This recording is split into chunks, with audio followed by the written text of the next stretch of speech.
Hi, hello dear students. Welcome back to Future Plus Academy. Sree Narayana Guru open യൂണിവേഴ്സിറ്റിയുടെ admission procedure ഇപ്പൊ നടന്നുകൊണ്ടിരിക്കുകയാണ്. August 31 വരെ 2024-25 ബാച്ചിലേക്കുള്ള admission അവർ നീട്ടിയിട്ടുണ്ട്. So ഇതുവരെ admission എടുക്കാത്ത കുട്ടികൾ പെട്ടെന്ന് തന്നെ അഡ്മിഷൻ എടുക്കാൻ ശ്രമിക്കാം. നിങ്ങൾക്ക് അഡ്മിഷനുള്ള പ്രോസസ്സ് ഫ്രീ ആയിട്ട് ചെയ്തു തരാൻ ഫ്യൂച്ചർ പ്ലസ് അക്കാദമി റെഡിയാണ്. അതിനുവേണ്ടി താഴെ കാണുന്ന നമ്പറിൽ കോൺടാക്ട് ചെയ്യാം കേട്ടോ. അപ്പൊ ഇന്ന് ഒരു വളരെ സ്പെഷ്യൽ ആയിട്ടുള്ള ഒരു കാര്യം ഡിസ്കസ് ചെയ്യാനാണ് ഞാൻ വന്നിട്ടുള്ളത്. അതായത് കുറേ ദിവസങ്ങളിലായിട്ട് നമുക്ക് പല മെസ്സേജസും സ്റ്റുഡൻസിന്റെ ഭാഗത്ത് വരുന്നുണ്ട്. ഇതിനെ കുറിച്ചൊന്ന് ഡീറ്റെയിൽ ആയിട്ട് പറയാവോ എന്നുള്ളത്. അപ്പം അത് അതിന്റെ തന്നെ സീരിയസ്നെസ്സിൽ നമ്മൾ ചെയ്യാമെന്ന് വിചാരിച്ചു. അതായത് ഒരുപാട് സ്റ്റുഡൻസ് ഉണ്ട്, അതായത് ഡിസബിലിറ്റി ഉള്ള കുട്ടികളുണ്ട്. അവരെ സംബന്ധിച്ചിടത്തോളം അവരുടെ ഹയർ എഡ്യൂക്കേഷന് വേണ്ടിയിട്ട് എന്തൊക്കെയാണ് UGCയുടെ കീഴിൽ കോളേജുകൾ ചെയ്യുന്നത്, അല്ലെങ്കിൽ അതിന് എന്തെങ്കിലും അവർക്ക് റിസർവേഷൻ ഉണ്ടോ, അങ്ങനെയുള്ള കുറേ കാര്യങ്ങൾ പല കുട്ടികളും നമുക്ക് പേഴ്സണൽ ആയിട്ടൊക്കെ മെസ്സേജ് അയച്ച് ചോദിക്കാറുണ്ട്. സോ അതിന്റെ അടിസ്ഥാനത്തിൽ ഒരു സ്റ്റുഡന്റ്, ആ സ്റ്റുഡന്റിന്റെ പേരൊന്നും പറയുന്നില്ല, സ്റ്റുഡന്റ് നമുക്ക് തന്നിട്ടുള്ള ഒരു ഇൻഫർമേഷന്റെ അടിസ്ഥാനത്തിലാണ് നമ്മൾ ഇന്ന് ഈ വീഡിയോ ചെയ്യുന്നത്. So first of all thank you to this wonderful person നമുക്ക് ഈ ഒരു മെസ്സേജ് പാസ് ചെയ്തതിന്.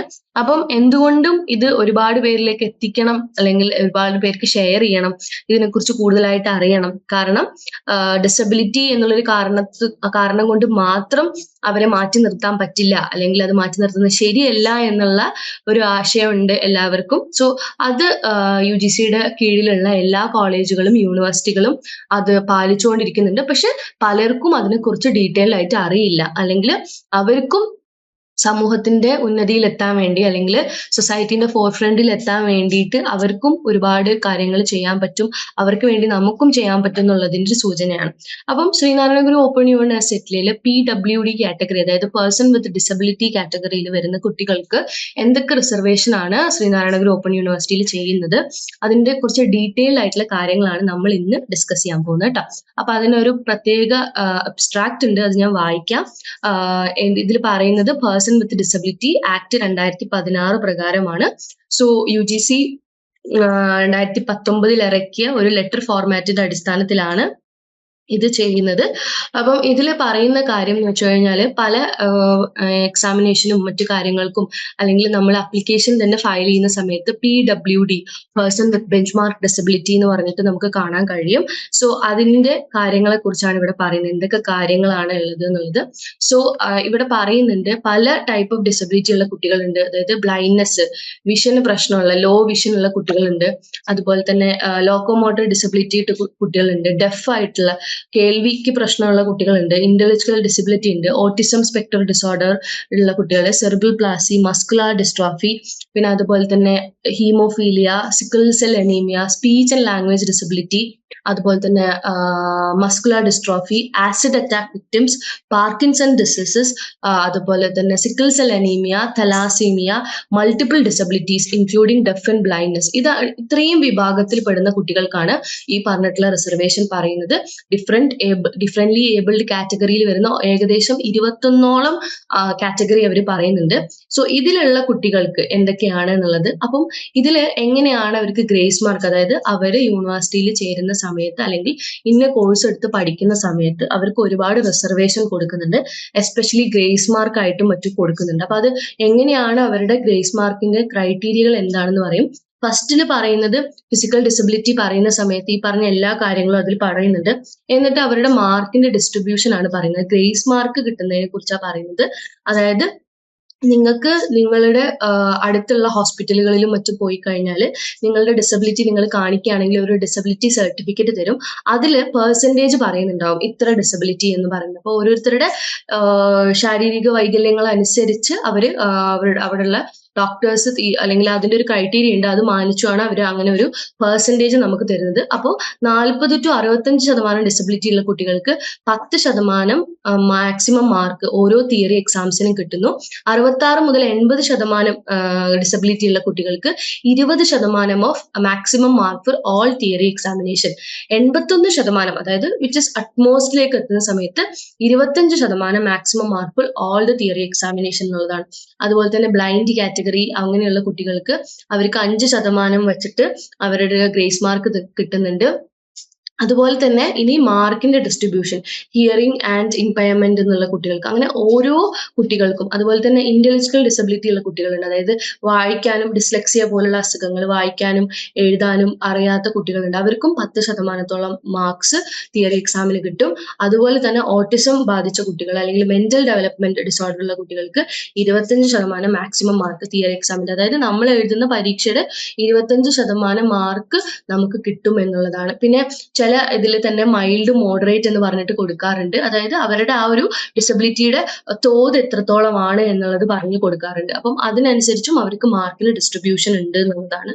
അപ്പം ഇതെല്ലാം ഈ പറഞ്ഞിട്ടുള്ള ഇതുവരെ പലർക്കും അറിയാത്തായിരിക്കും. പലരും അവരുടെ ഹയർ എഡ്യൂക്കേഷൻ പോലും വേണ്ടാന്ന് വെച്ചിരുന്ന കുട്ടികൾ ഉണ്ടാവുമായിരിക്കും. അപ്പം ഇതിന്റെ അടിസ്ഥാനത്തിലാണ് ഇത്തരത്തിലുള്ള ഒരു നോട്ടിഫിക്കേഷൻ യൂണിവേഴ്സിറ്റിയിൽ 2016 മുതൽ തന്നെ RPWD ആക്ട് പ്രകാരം നമ്മൾ മെഡിക്കൽ സർട്ടിഫിക്കറ്റ് പ്രൊഡ്യൂസ് ചെയ്ത് കഴിഞ്ഞാൽ നമുക്ക് ലഭിക്കും എന്നുള്ളതാണ്. അപ്പൊ നിങ്ങൾ എന്തൊക്കെ കാര്യങ്ങളാണ് ഈ ഡിഫറെന്റ് ഏബിൾഡ് ആയ കുട്ടികൾ സബ്മിറ്റ് ചെയ്യേണ്ടത് എന്നുള്ളത് നിങ്ങൾക്കൊരു സ്ക്രൈബിനെ വെച്ച് എഴുതാൻ പറ്റും. അപ്പൊ ആ സ്ക്രൈബിനെ വെച്ച് എഴുതണമെങ്കിൽ പോലും നിങ്ങൾ ശ്രദ്ധിക്കേണ്ട കാര്യങ്ങൾ only on producing A medical certificate. Okay, അത് ഒരു മെഡിക്കൽ ബോർഡ് അപ്രൂവ് ചെയ്തിട്ടുള്ള ഒരു മെഡിക്കൽ സർട്ടിഫിക്കറ്റ്, നിങ്ങൾ ഡിസബിലിറ്റി കാണിക്കുന്ന ഒരു സർട്ടിഫിക്കറ്റ് നിങ്ങൾക്ക് വേണം. പിന്നെ if percentage of permanent disability is not recorded on the medical certificate issued by the medical bond, benefits other than grace mark shall be granted. അതായത് നിങ്ങളുടെ നേരത്തെ പറഞ്ഞ പെർസെൻറ്റേജ് കാണിക്കണം, എത്രത്തോളമാണ് നിങ്ങളുടെ ആ വൈകല്യം എന്നുള്ളത് നമ്മൾ കാണിക്കണം. പിന്നെ അതിന്റെ ഡിഫറെന്റ്ലി ഏബിൾഡ് ആയിട്ടുള്ള കുട്ടികൾക്ക് എന്തെങ്കിലും അസിസ്റ്റൻസ് വേണോ, അതായത് സ്ക്രൈബോ റീഡറോ ഇന്റർപ്രറ്ററോ ആരെങ്കിലും വേണമെങ്കിൽ എന്നുള്ളത് അതും നമ്മൾ സ്പെസിഫിക്കലി പറയണം എന്നുള്ളത്. പിന്നെ നിങ്ങളുടെ ഈ ഒരു സ്ക്രൈബിനെ നമ്മൾ ഇതാക്കുന്ന സമയത്ത് നമ്മളെക്കാളും കുറവ് ലെസ് എഡ്യൂക്കേഷൻ ക്വാളിഫിക്കേഷൻ ഉള്ളവരെ വേണം വെക്കാൻ. അതായത് നമ്മളിപ്പോൾ ഒരു ഡിഗ്രി പരീക്ഷയ്ക്ക് അറ്റംപ്റ്റ് ചെയ്യുകയാണെന്ന് വെച്ച് കഴിഞ്ഞാൽ നമുക്ക് വരുന്ന സ്ക്രൈബ് +2 പഠിക്കുന്ന അല്ലെങ്കിൽ +2 താഴെയുള്ളവരായിരിക്കണം വേണ്ടത്. പിന്നെ answer script of the differently able candidates who avails this benefit of content based on evaluation should be title എന്ന് പറയുന്നത്. അതായത് അവര് നമ്മൾ ഇങ്ങനെയുള്ള കുട്ടികൾ എഴുതിയതാണെന്നുള്ളത് ഒരു ടൈറ്റിൽ അവർ കൊടുക്കും. ആൻഡ് അവർക്ക് വേണ്ടിയിട്ട് ചീഫ് എക്സാമിനറുടെ കീഴിൽ സ്പെഷ്യൽ ഇവാലുവേഷൻ ഇതുണ്ടാകും. പിന്നെ അതുപോലെ തന്നെ നിങ്ങളുടെ LC കോർഡിനേറ്ററിന്റെ മുന്നിലാണ് ഇത്തരത്തിലുള്ള കുട്ടികളുടെ കാര്യങ്ങൾ, അവരാണ് ഫുൾ ആയിട്ട് അതിൽ റെസ്പോൺസിബിലിറ്റി ഏറ്റെടുക്കുക എന്നുള്ളത്. നിങ്ങളുടെ സപ്പോർട്ടിംഗ് ആയിട്ടുള്ള ഡോക്യുമെന്റ്സ് ഒക്കെ നിങ്ങൾ അവരെയാണ് അറിയിക്കേണ്ടത് എന്നുള്ളത് പറയുന്നുണ്ട്.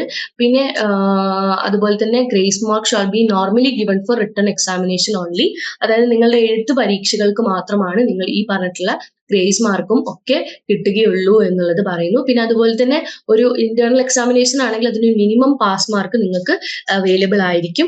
പിന്നെ നിങ്ങൾക്ക് എന്തെങ്കിലും വൈവയോ പ്രാക്ടിക്കൽ എക്സാമിനേഷനോ എന്തെങ്കിലും ഉണ്ടെങ്കിൽ അവിടെ നിങ്ങൾക്ക് ഗ്രേസ് മാർക്ക് ഒന്നും അവൈലബിൾ ആയിരിക്കില്ല എന്നുള്ളതും കൂടി പറയുന്നുണ്ട്. പിന്നെ ഈ പറഞ്ഞ പോലെ തന്നെ കോഴ്സ് വൈസ് ഡിസ്ട്രിബ്യൂഷൻ ഉണ്ടാവും ഗ്രേസ് മാർക്കിന്. എല്ലാ തിയറി പേപ്പറിലും എന്ന് പറയുമ്പോൾ 25%, 10% എന്ന് പറയുമ്പോൾ ബേസിക്കലി നിങ്ങളൊരു മിനിമം ഒരു 5% മാർക്ക് നിങ്ങൾ സെക്യൂർ ചെയ്തിരിക്കണം എന്നുള്ള കാര്യത്തെ കുറിച്ചും കൂടി പറയുന്നുണ്ട്. ഓക്കെ, അപ്പം ഇത്രയും കാര്യങ്ങൾ പറയുന്ന സമയത്ത് നിങ്ങൾക്ക് നിങ്ങളുടെ ഹെഡ് ഓഫ് ഇൻസ്റ്റിറ്റ്യൂഷന്റെ അല്ലെങ്കിൽ ഒരു ID കാർഡ് ഐഡന്റിഫിക്കേഷൻ അത് വേണം എന്നുള്ള കാര്യങ്ങളൊക്കെ പറയുന്നുണ്ട്. ഓക്കെ, സോ ഇത്രയും കാര്യങ്ങളാണ് ബേസിക്കലി നിങ്ങളുടെ ഈ ഒരു ഇതിനെ കുറിച്ച് പറയുന്നത്. അതുപോലെ തന്നെ ഇവിടെ ഒരു അപ്ലിക്കേഷൻ ഫോമും ഉണ്ട്, നിങ്ങൾക്ക് സ്ക്രൈബിനെയും ഗ്രേസ് മാർക്കിനെയും അതിനൊക്കെ വെച്ചിട്ട് കൊടുക്കാൻ വേണ്ടിയിട്ട് പറയുന്നുണ്ട്. അപ്പം നിങ്ങളുടെ ഡിസബിലിറ്റി കാറ്റഗറി ഏതാണെന്നുള്ളതും എല്ലാം നിങ്ങൾക്ക് ഇതിൽ മെൻഷൻ ചെയ്യാം, നിങ്ങളുടെ ഐഡന്റിറ്റി ഡീറ്റെയിൽസ് കൊടുക്കാം എന്നുള്ളതിനെ കുറിച്ച്. അപ്പം ഇതിൽ പ്രോപ്പർ ആയിട്ടുള്ള എല്ലാ കാര്യങ്ങളും ഈ അപ്ലിക്കേഷനിൽ മെൻഷൻ ചെയ്യുന്നത് കൊണ്ട് തന്നെ ഈ ഒരു വീഡിയോയുടെ താഴെ തന്നെ നിങ്ങൾക്ക് ഈ ഒരു അപ്ലിക്കേഷൻ ഫോം അറ്റാച്ച് ചെയ്ത് നമ്മൾ കൊടുത്തിരിക്കും. സോ ആരെങ്കിലും ഈ കാറ്റഗറിയിൽ പെടുന്ന കുട്ടികളാണെങ്കിൽ അല്ലെങ്കിൽ നിങ്ങളുടെ പരിചയത്തിൽ ആരെങ്കിലും ഈ കാറ്റഗറിയിലുള്ള കുട്ടികളാണ്, അവർ ഇതുവരെ ഒരു ഡിഗ്രിയോ PGയോ സ്വന്തമാക്കിയിട്ടില്ല എന്നുണ്ടെങ്കിൽ ദയവ് ചെയ്ത് നിങ്ങൾ ഈ ഒരു ഇൻഫർമേഷൻ അവർക്കും കൂടി പാസ് ചെയ്യുക. കാരണം പല സ്റ്റുഡൻസും അല്ലെങ്കിൽ ഒരു +2 കഴിഞ്ഞ് ഇത്തരത്തിലുള്ള പ്രശ്നങ്ങൾ കാരണം മുന്നോട്ട് പോകാൻ പറ്റാത്ത അല്ലെങ്കിൽ വിദ്യാഭ്യാസം മുന്നോട്ട് കൊണ്ടുപോകാൻ പറ്റാത്ത കുട്ടികളാണെങ്കിൽ അവരെ സംബന്ധിച്ചിടത്തോളം ഇത് വലിയൊരു ഓപ്പർച്യൂണിറ്റി ആയിരിക്കും. നിങ്ങൾ ചെയ്യുന്ന ഒരു സേവനം കൂടി കൂടിയായിരിക്കും ഇത്. അതുകൊണ്ട് തന്നെ ഈ വീഡിയോ എല്ലാവരും ഷെയർ ചെയ്യുക. ഫ്യൂച്ചർ പ്ലസ് അക്കാദമിയിൽ അതുപോലെ തന്നെ ക്ലാസ്സുകളുണ്ട്. ആ ക്ലാസ്സുകളെ കുറിച്ചും കൂടി ഞാൻ ഒന്നും കൂടി പറയാം. നമ്മൾ ഈ പ്രാവശ്യത്തെ ഓണേഴ്സ് പ്രോഗ്രാമിലേക്കും അതുപോലെ തന്നെ സെക്കൻഡ് സെമസ്റ്ററിൽ നടക്കുന്ന കുട്ടികൾക്ക് വേണ്ടിയിട്ടുള്ള BA English, BA Malayalam, BA sociology, BA history, BCom finance, അതുപോലെ തന്നെ PGക്ക് MA ഇംഗ്ലീഷ്, MA മലയാളം എന്നുള്ളത് വളരെ ക്യൂറേറ്റഡ് ആയിട്ടുള്ള എക്സലന്റ് ആയിട്ടുള്ള ടീച്ചേഴ്സ് എടുക്കുന്ന ക്ലാസ്സുകളാണ് ഫ്യൂച്ചർ പ്ലസ് അക്കാദമിയിൽ.